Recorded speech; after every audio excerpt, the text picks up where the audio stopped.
नमस्कार बंधुरा आमिष फेले निरामिष परिवारे आपनादेर सबाइके स्वागत जानिए आबारो एकटा नतून रेसिपि निये हाजिर हये गेलाम। सोयाबिनेर कोफ्ताकारी बा सोयाबिनेर बड़ा दिये एकटा डालना। এই রেসিপিটা একবার হলেও অবশ্যই বানাবেন। আমি রেসিপিটা মাঝে মাঝেই বানাই, যে কোনো নিরামিষ দিনে এই রেসিপিটা থাকলে দেখবেন আর কোনো কিছুই লাগবে না। ভাত বা রুটির সঙ্গে এই রেসিপিটা থাকলে এই দিয়ে সমস্ত খাওয়া হয়ে যাবে। দেখুন কত সুন্দর হয়েছে, সমস্ত বড়ার মধ্যে খুব ভালো ঝোলও ঢোকে। এইভাবে যদি একবার বানান দেখবেন বারবার বানাতে ইচ্ছা করছে। আমি রেসিপিটা বানানোর জন্য যে যে উপকরণগুলো নিয়েছি সেগুলো সমস্ত বাড়িতেই থাকে, আপনারা অবশ্যই একবার হলেও বানাবেন। এর জন্য আমি 200 গ্রাম সয়াবিন খুব ভালো করে সেদ্ধ করে নিয়েছি, সামান্য একটু লবণ দিয়ে সেদ্ধ করে নিয়েছিলাম আর খুব ভালো করে জল ঝরিয়ে নিগড়ে নিয়ে নিয়েছি। এটা আমি জল ছাড়া খুব ভালো করে বেটে নেব। আর একটু সেদ্ধ করে আলু রেখে দিয়েছি, এই সেদ্ধ আলুটাও কাজে লাগবে পরে। এখন আপাতত সয়াবিনটা বেটে নিয়ে ফিরে এলাম। এই সয়াবিন বাটার মধ্যে একে একে সমস্ত মশলা মেশাবো। স্বাদ মতন লবণ, সামান্য একটু চিনি, গরম মশলা গুঁড়ো, একটু চিলি ফ্লেক্স দিয়েছি হাফ চামচ ধনে গুঁড়ো, হাফ চামচ জিরে গুঁড়ো, হাফ চামচ আদা বাটা আর হাফ চামচের একটু বেশি দিয়েছি কাঁচা লঙ্কা বাটা। 1-1.5 চামচ মতন আমি দিয়েছি লেবুর রস। আপনারা লেবুর রসের বদলে আমচুর পাউডারও দিতে পারেন। ভালো করে মিশিয়ে নেব। অল্প একটু হলুদ দিয়ে দিলাম। হলুদটা দিয়ে মিশিয়ে নিয়ে এর মধ্যে আমি সেদ্ধ করে রাখা আলুও একটা ভালো করে ম্যাশ করে মিশিয়ে দেব। আলুটা অবশ্যই দেবেন, আলু দিলে টেস্টটাও ভালো আসবে আর বাইন্ডিংটাও খুব ভালো হয়। আপনারা ইচ্ছে হলে সেদ্ধ আলুটা ভালো করে গ্রেট করেও নিতে পারেন, তাহলে সমস্ত জায়গায় সমানভাবে মিশবে আর কোনো প্রকার ডেলা থাকবে না। আলুটা ভালো করে মিশিয়ে নিয়ে কড়াতে আমি সরষের তেল দিয়ে দিয়েছি। তেলটা খুব ভালোভাবে গরম হয়ে গেলে তারপর এই মশলার সঙ্গে যে মাখানো সয়াবিন আলুটা এটা কষিয়ে নেব। একটু সামান্য হিং দিয়ে দিলাম তেলে। এবার এর মধ্যে সয়াবিন মাখাটা দিয়ে দিলাম, দিয়ে খুব ভালো করে মিনিট 5 কষিয়ে নেব। এটা যদি এইভাবে কষিয়ে নেন তাহলে দেখবেন পুরটা খুব টাইট হয়ে যাবে।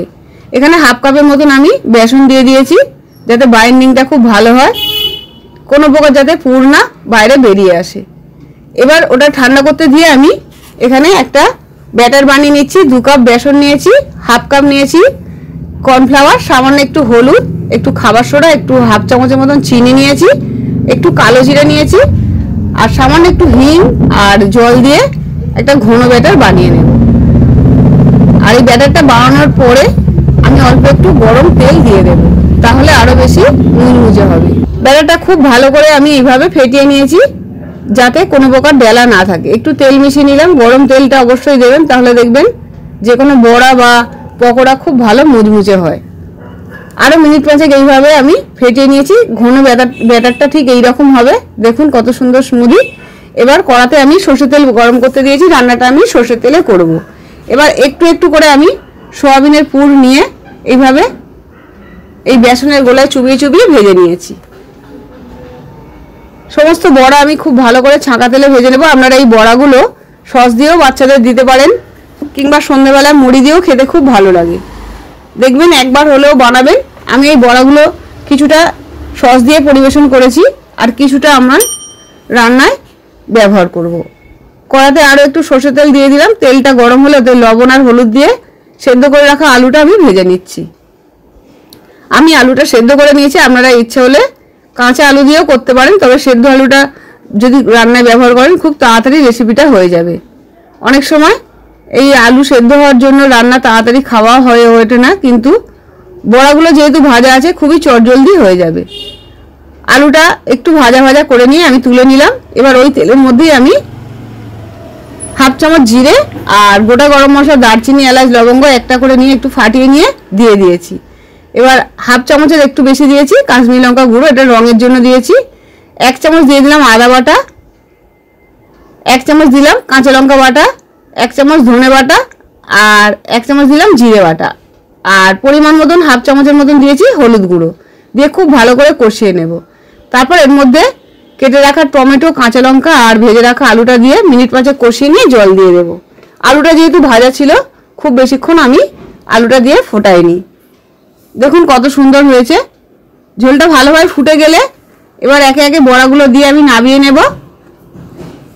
বড়াগুলো দিয়ে মিনিট 5 ফোটাবো, খুব বেশিক্ষণ ফোটাবো না, যেহেতু আলুটা আর সয়াবিনটা খুব ভালোভাবে সেদ্ধ করা ছিল, সেই জন্য বড়াগুলোও খেতে খুব খাস্তা হয়েছে। আমার মেয়েরা ভাজা বড়াই অনেকগুলো খেয়ে নিয়েছে। ঝোলটা খুব ভালোভাবে ফুটে গেলে তারপর এটা আমি একটু ঘি দিয়ে নামিয়ে নিয়েছি। ঠান্ডা হলে এটা পরিবেশন করব। আবার ফিরে আসবে এরকম নতুন নতুন রেসিপি নিয়ে। আপনারা আরও কি নতুন রেসিপি দেখতে চান অবশ্যই আমায় জানাবেন। নতুন বন্ধু যদি রেসিপিটা ভালো লাগে অবশ্যই সাবস্ক্রাইব করার অনুরোধ রইল। আর পুরনো বন্ধুদের অসংখ্য ধন্যবাদ পাশে থেকে আমাকে সাপোর্ট করার জন্য। দেখতে যত সুন্দর, খেতে তার থেকেও বেশি সুন্দর হয়। একবার হলে অবশ্যই বানাবেন আর আমাকে কমেন্ট করে জানাবেন। সুস্থ থাকবেন, ভালো থাকবেন, নমস্কার।